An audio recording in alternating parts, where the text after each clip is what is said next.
இயேசு கிறிஸ்துவின் நாமத்தினால் உங்களை வாழ்த்துக்கிறேன். இந்த நாளில் ஒரு சப்ஜெக்ட் பேதுருவை குறித்துள்ள ஒரு காரியம். பேதுரு இயேசு கிறிஸ்துவை மறுதளிக்கிறதுக்கு உள்ள அந்த சம்பவத்தை குறித்து தான் நான் இன்னைக்கு பேச விருப்பப்படுறேன்.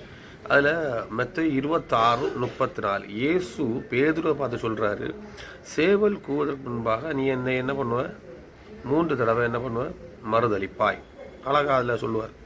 அப்போ இந்த வார்த்தை கேட்டோன்னே பேதுரு சொல்லுவான், நான் உம்மோடு மறிக்க கூடுமானாலும் செய்வனே ஒழிய மறுதளிக்க மாட்டேன் அப்படின்னு சொல்லிட்டு அந்த கான்வர்சேஷன் அதில் முடியுது. அடுத்த இயேசு கிறிஸ்து பிடிக்கப்படுகிறாரு. அதுக்கப்புறம் சேவருக்கு முன்னாடி பேதுரு 3 வாட்டி இயேசு கிறிஸ்துவை மறுதளித்தான்.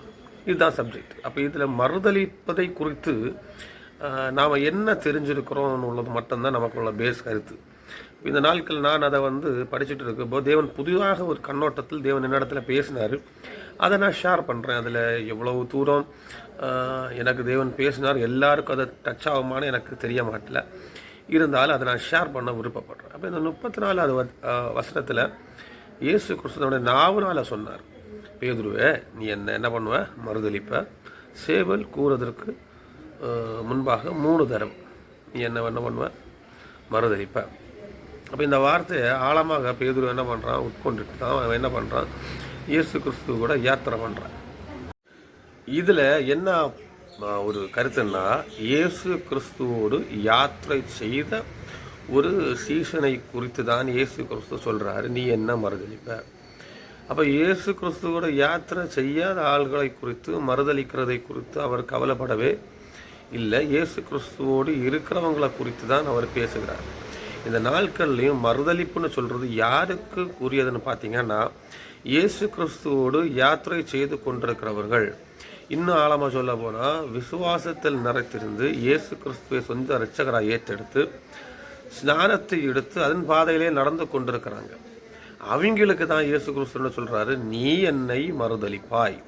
இதை கேட்டுக்கொண்டிருக்கிற நான் உங்களுக்கும் சொல்ல முடியும், யார் இயேசு கிறிஸ்துவை மறுதளிக்க கூடும் என்று பார்த்தீங்கன்னா, இயேசு கிறிஸ்துவை யார் அறிந்து யாத்திரை பண்ணிட்டு இருக்கிறாங்களோ அவங்கள குறித்து தான் இயேசு கிறிஸ்து இந்த வார்த்தைகளை சொல்லுகிற தேவனாக இருக்கிறார். எல்லாருக்கும் உள்ளதல்ல. நிறைய பேர் என்ன பண்ணுவாங்கன்னா, நான் மறுதளிக்க மாட்டேன், அவர் எனக்கு இது செய்தால் மறுதளிக்க மாட்டேன், அவர் எனக்கு அது செய்தால் மறுதளிக்க மாட்டேன். தேவன் அதை பற்றியே பேசவர். இப்போ யார் மறுதளிப்பான்னா, என்னை அறிந்தவர்கள், என்னுடைய கட்டளையின்படி நடக்கிறவர்கள், என்னுடைய சீசனாக இருக்கிறவன், இவங்க தான் என்ன மறுதளிக்கிறவர்களாக இருக்கிறாங்க.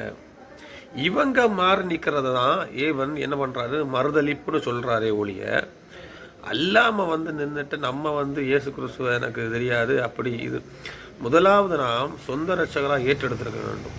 அப்படின்னா பாவத்திலிருந்து விடுபட்டிருக்க வேண்டும்.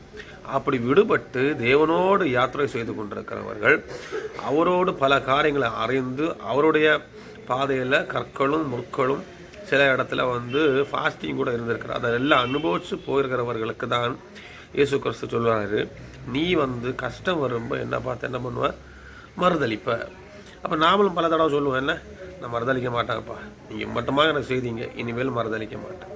இது எப்பேற்பட்ட மறுதளிப்பை பிரதிபலிக்கிறதோட நம்ம பார்க்க நம்ம எதிர்பார்க்குறோம், இயேசு தான் மெய்யான தெய்வம்னு சொல்லிட்டு நம்மளை நாவும் அல்ல, அவர் மெய்யான தெய்வன் அல்ல அப்படின்னு சொல்கிற மறுதளிப்பை குறித்து அல்ல இதில் அவர் பேசிகிட்டு இருக்கிறார். இது பிற்பாடு வரும்பொழுது நம்ம அது கவனித்து கொள்ள முடியும். அப்போ இப்படி ஒரு எண்ணத்தில் தான் என்ன பண்ணுறான் பேதுரு மறுபடியுமாக இயேசு கிறிஸ்துவோடு யாத்திரை பண்ணிகிட்டு இருக்கிறான். அப்போ யாத்திரை பண்ணும்பொழுது யூதாஸ் காரியத்தை காட்டி கொடுக்குறான். அப்போ இயேசு கிறிஸ்து பிடிபடுறாரு. பிடிபட்டு நேராக என்ன பண்ணுறாங்க? சேவர்கள் அவர்களை போய் ராஜாக்கு முன்னாடி நடத்தும் முன்பாக அவர் காவலில் வைக்கிறாங்க. அந்த காவலில் நடக்கிற சம்பவம் தான் இது. அப்போ இதுக்கு பிற்பாடு அடுத்த வசனத்தை நீங்கள் பார்த்தீங்கன்னா, அதே இதில் மத்தேயு 26:69 67 ஒரு அந்த அதிகாரம் முடியாது வரை 75 வரை, அதை நான் ஷார்ட்டாக சொல்கிறேன். அதில் இதில் பார்க்குற நேரம் 67 அவர்களை முகத்தில் அடிக்கிறாங்க இயேசுவை. அவர் யாருன்னு கண்டுபிடிங்கன்னு சொல்கிறாங்க. இப்படியெல்லாம் நடந்துட்டு இருக்கு. 69 அத்தருணத்திலே பேதுரு வெளியே அரண்மனை முற்றத்தில் உட்கார்ந்திருந்தான். அப்பொழுது வேலைக்காரி ஒருத்தி அவனிடத்தில் நீயும் கலிலேயனாகிய இயேசுவோடு கூட இருந்தாய் என்றாள். இந்த மறுதளிப்புக்கு முதல் காரணம் என்ன இருந்ததுன்னா, இயேசு கிறிஸ்துவை தேடி தான் பேக்கில் வந்துட்டு இயேசு கிறிஸ்து அங்கே கஷ்டத்திலும் பாரத்திலும் இருக்கிற நேரம் அரண்மனைக்கு முன்னாடி முற்றத்தில் உட்கார்ந்துருக்கான். உட்கார்ந்துருந்த மாத்திரத்தில் அவன் நல்ல இடத்துல தான் இயேசு கிறிஸ்து பிடிப்பட்டார், அவர் கூட ஒரு ஆளாவது இருக்கணுமே அப்படின்னு சொல்லிட்டு என்ன பண்ணுறாரு, பேதுரு போகிறார்.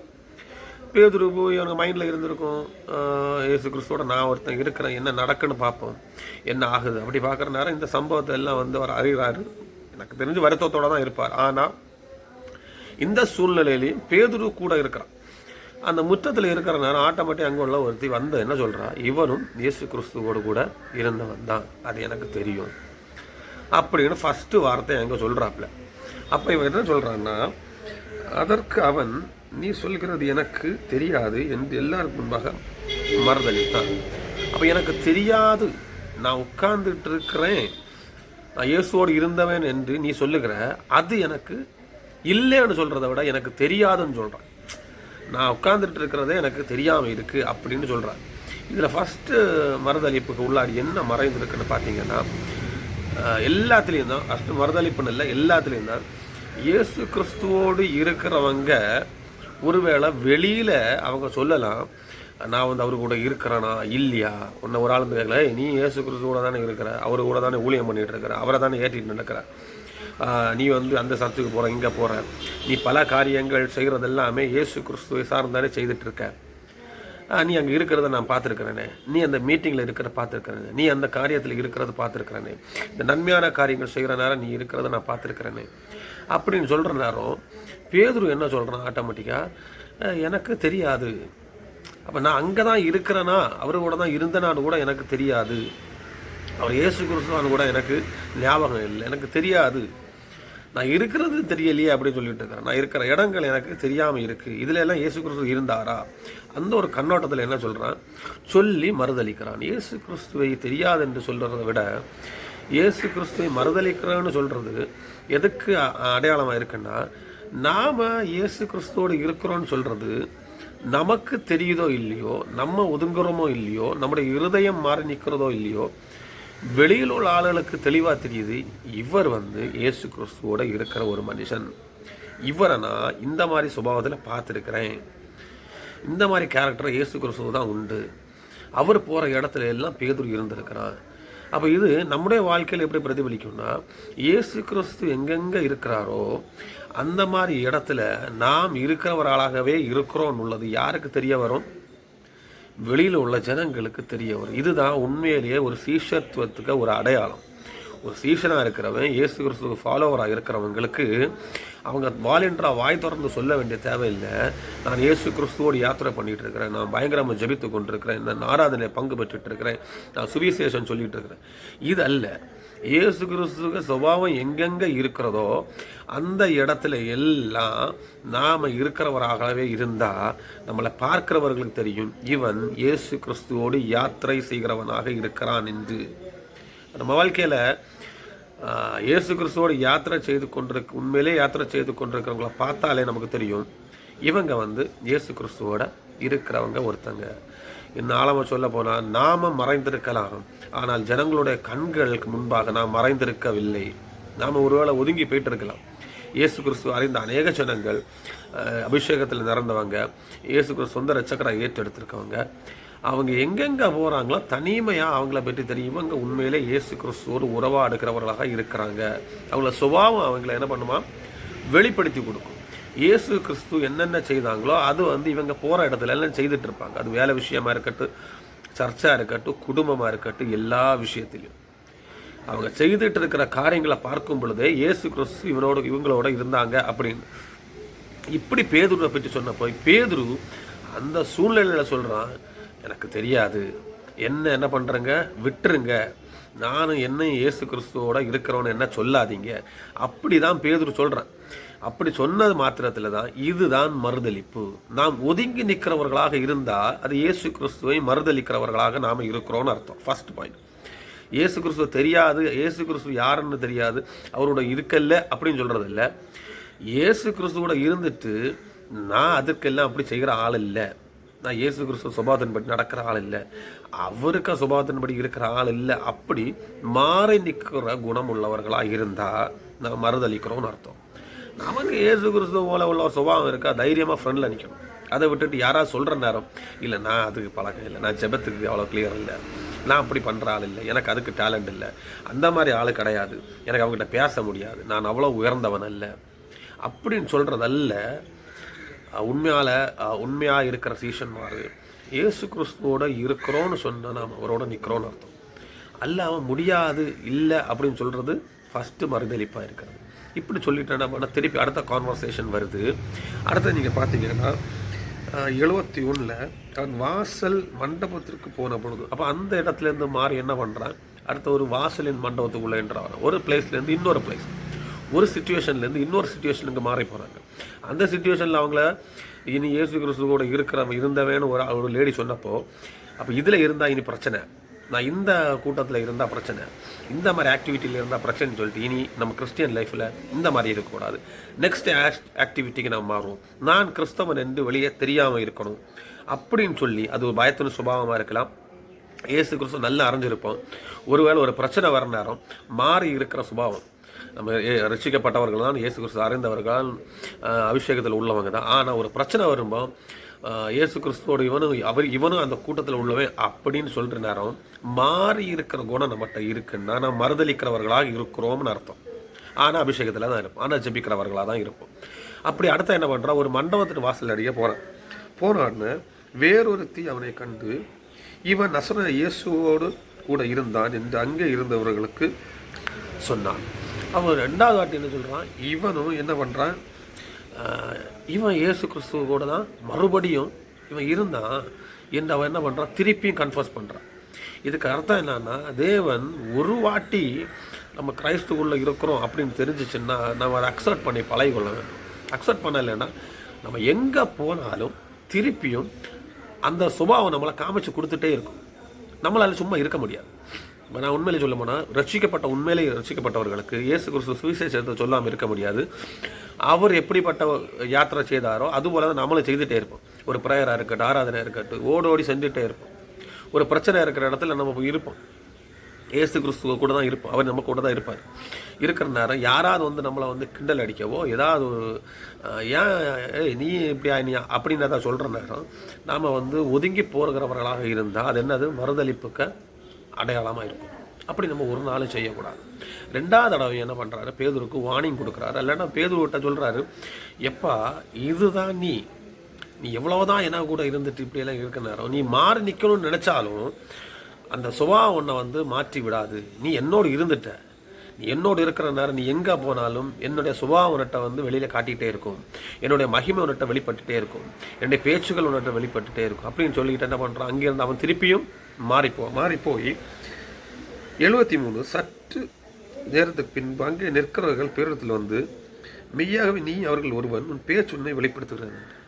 அப்போ இந்த கேப்பில் முதல்ல ஒவ்வொரு ஆளாக வந்தாங்க. மூணாவது ஆள் எப்படின்னா ஒரு கும்பலாக வர்றாங்க. அவங்க என்ன பண்ணுறாங்க, பேதுருவை நான் பார்த்தேன், இந்த மனுஷனை நான் பார்த்துருக்கேன், நீங்கள் வாங்க அப்படின்னு சொல்லிட்டு இவங்க 2 பேர் சேர்ந்து இந்த ரெண்டு ஸ்திரீகளும் சேர்ந்து அவங்கள மறுபடியுமாக என்ன பண்ணுறாங்க, ஒரு 10 பேரால்கிட்ட ஒரு 3-4 பேருக்கு மேலே கூட்டிகிட்டு என்ன சொல்கிறாங்கன்னா, அவர்களெல்லாம் சேர்ந்து பேதுருவோட சொல்கிறாங்க, இப்போ நீ இயேசு கிறிஸ்துவ கூட இருந்த உன்னுடைய பேச்சதை வெளிப்படுத்தினதுன்னு அழகாக சொல்கிறாங்க. இன்னும் ஆழமாக சொல்ல போனால் நம்ம சுபாவம் வெளிப்படுத்தும், நம்ம இருக்கிற இடம் நம்மளை வெளிப்படுத்தும். ரெண்டாவது நம்முடைய பேச்சு வெளிப்படுத்தும். ஆட்டோமேட்டிக்காக ரட்சிக்கப்பட்டவர்களை நீங்கள் பார்த்தாலே தெரியும், சமாதானம் பேசுவாங்க, சுவிசேஷத்தை நான் சொல்லுவாங்க, இயேசு கிறிஸ்து நாம அவங்க வாயில் வந்துட்டுருக்கோம், இயேசு கிறிஸ்துவ விடாமல் பிடிச்சு கொண்டிருப்பாங்க, இயேசு கிறிஸ்து எந்த சூழ்நிலையில் இருக்கிறாரோ அந்த சூழ்நிலையில் இருப்பாங்க. இன்னும் ஆழமாக சொல்ல போனால் நாம் இயேசு கிறிஸ்து அணிந்து கொண்டு நடக்கிற ஜனங்களாக இருக்கிறோம். நமக்கு பிரச்சனை வந்தாலும், துக்கம் வந்தாலும், கஷ்டம் வந்தாலும், நம்ம இருக்கிற சூழ்நிலையிலையும் நாம் இயேசு கிறிஸ்துவை தரித்திருக்கிறோம் உள்ள ஒரு அடையாளம் வெளிப்பட்டுட்டே இருக்கும். ஒருவேளை வெளியில் இருக்கிறவங்க பார்க்குறவங்களுக்கு நாம் இழிவாக தெரியலாம், நாம் கொடூரமானவர்களாக தெரியலாம், இன்னும் சொல்ல போனால் எதிரானவர்களாக தெரியலாம். அது பிரச்சனையே கிடையாது. ஒருவேளை நாம் பெருமை உள்ளவர்களாக தெரியலாம், கோபம் உள்ளவர்களாக தெரியலாம். ஆனால் ஆட்டோமேட்டிக்காக நம்ம ஒதுங்கி இருக்க நினைக்க அவங்களுக்கு தெரியும், இவர்களுடைய பேச்சும் சிந்தனையும் செயல்பாடுகள் எல்லாமே எப்படி இருக்கும், இயேசு கிறிஸ்துவோடு இருக்கிறவராகவே காணிச்சு கொண்டே இருக்கும். இதுதான் இப்படி சொல்கிற நான் என்ன பண்ணுறான், திருப்பியும் சொல்கிறான், அப்படி அல்ல. அப்போ நாம் யாருன்னு உள்ளதை இந்த உலகம் நம்மளை வெளிப்படுத்தி கொடுக்க கொடுக்க கொடுக்க நம்ம மாறி போயிட்டு இருக்கிறோம்னா இதுதான் மறுதளிப்பு. இயேசு கிறிஸ்துவை சொந்த இரட்சகராக ஏற்றெடுக்காததல்ல மறுதளிப்பு. இயேசு கிறிஸ்துவை சொந்த இரட்சகராக ஏற்றெடுத்துட்டு அவரை நாம் தேவன் என்று அக்செப்ட் பண்ணலேன்னு சொல்கிறதல்ல மறுதளிப்பு. உண்மையிலே மறுதளிப்புன்னு என்னன்னா, எப்பா இயேசு கிறிஸ்துவோட தான் நீ இருக்கிற, அவருக்கு துக்கத்தில் எல்லாம் நீ பங்கு பெற்றுட்டு இருக்கிற, அவருக்கு சுபாவத்தின்படியாக நடந்து கொண்டிருக்கிற. ஆனால் இந்த உலகத்தின் சூழ்நிலைகள் மாறுற நேரம், அந்த பிரச்சனைக்கு உள்ளாடி இயேசு கிறிஸ்துவோடு இருக்கிற நேரம், உலகத்தின் சூழ்நிலை மாறி இந்த உலகத்தின் ஜனங்கள், இந்த உலகத்தில் உள்ளவர்கள் எல்லாம் ஒன்று நீ இயேசு கிறிஸ்துவோடு இருக்கிறவன் என்று உண்மையான சாட்சியை சொல்கிற நேரம், இல்லை அப்படின்னு சொல்கிறோம் பார்த்தீங்களா, அந்த நேரம் தான் தேவன் என்ன பண்ணுறாரு, மறுதளிப்புன்னு அதை கட்டளை எடுக்கிறாரு.